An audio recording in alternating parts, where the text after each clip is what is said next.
This is 7 National News. Here are the headlines.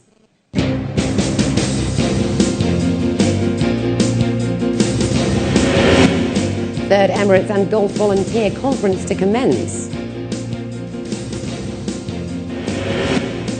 Ministry of Labour launches new regulations. And registration of UAE ID cards tops 3 million.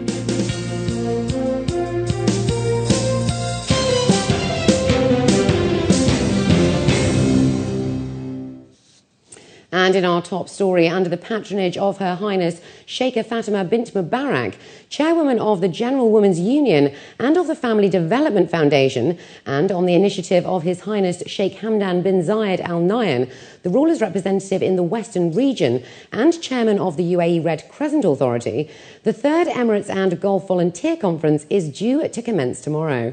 Under the theme Social Cohesion and Volunteering, National Responsibility, the conference programme includes 3 workshops, which will focus on voluntary action in terms of concept and importance, and aims to build a strategy to support volunteering. Senior officials and leaders in community work, both locally and globally, together with the representatives of ministries, will attend the conference. Under the new regulations launched by the Ministry of Labour, companies that do not pay their fines this month will have to pay an additional 1,000 dirhams for each offence. All offences surrounding labour violations must be settled by the end of the month. A penalty of 2,000 dirhams has been set for labour cards expiring before 2005 and 5,000 dirhams for those between 2006 and 2010, with the possibility of an extra 1,000 dirham fine should companies not pay on time. The ministry says all payments should be settled on a monthly basis.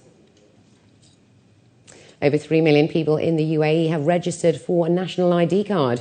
The opening of registration centres and deadlines from the government has meant that ID registration is moving at an impressive rate, accounting for nearly 2/3 of the country's total population. The scheme was launched two years ago, and the Emirates Identity Authority recently extended the deadline to June this year in a bid to include all 5 million residents. The Anti-Economic Crimes Department has recorded 461 crimes during 2010, compared to 332 crimes in the previous year. According to a local newspaper, Major Salah Juma Nasir, director of the Anti-Economic Crimes of the Dubai Police, has said that economic crimes have increased in Dubai due to advanced technologies being put to use by criminals to forge credit cards, currencies and official documents, and in dealing with fake products. He pointed out that police officials for counterfeit products, anti-forgery and the fraud section of the department had made every effort to arrest suspects who dealt in counterfeit products or had violated intellectual property. Climate change, energy crises and decreasing food supply are just some of the issues plaguing humanity. The solution, however, does not just lie in one person alone or in one country. At a recent seminar hosted by the Emirates Environmental Group, India's former president and well-respected scientist and engineer, His Excellency Dr. APJ Abdul Kalam, said everyone has an important role in saving the planet, starting from now. Correspondent Khadija Salih has more. His Excellency Dr. APJ Abdul Kalam, former President of India, addressed the Community on Climate Change and Sustainability at a seminar. He said reducing carbon emission is a global challenge that everyone is responsible for. Despite the large-scale issue, he says combating climate change may begin with something as simple as planting a tree. We must have a vision. 10 billion trees for the world. We have got 6 billion people in the world, half of them young people. 3 billion people. Each young man or woman, they must plant 3 trees, okay, 3 to 4 trees. Then 10 billion tree for the world. That should be the mission. Fortunately, the UAE is on the right track. Habiba Al-Marashi, chairman of the Emirates Environmental Group, said many have been achieved in recent years, from awareness to cleanup campaigns. People are coming to realize the importance of planting indigenous trees from all aspects, from the environmental aspect, from the economic aspect, from the energy, from everything. And that's part of the raising of awareness, that's part of building the capacity and educating, but through an innovative method. EEG says the increased efforts from the public and private sectors are already beginning to take effect. In fact, the raised awareness saw them double the target of planting 1 million trees from 2007.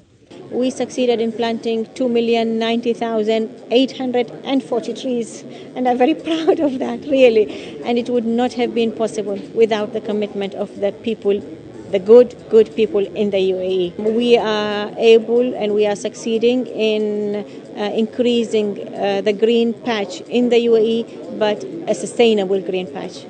With energy a business on its own and a clean and green environment a necessity to our existence, environmentalists and scientists are encouraging everyone to do their share in ensuring a sustainable future while there is time.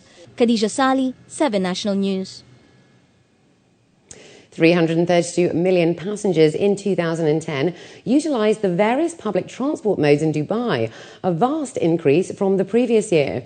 According to the latest statistics by the Roads and Transport Authority, the average number of daily riders in 2010 using the Dubai Metro, public buses, marine transit and taxis was about 957,000 compared to 800,000 in 2009.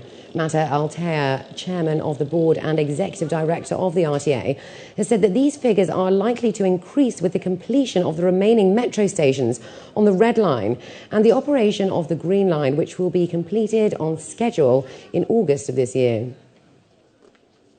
And later on, we get a sneak peek into the Abu Dhabi Festival.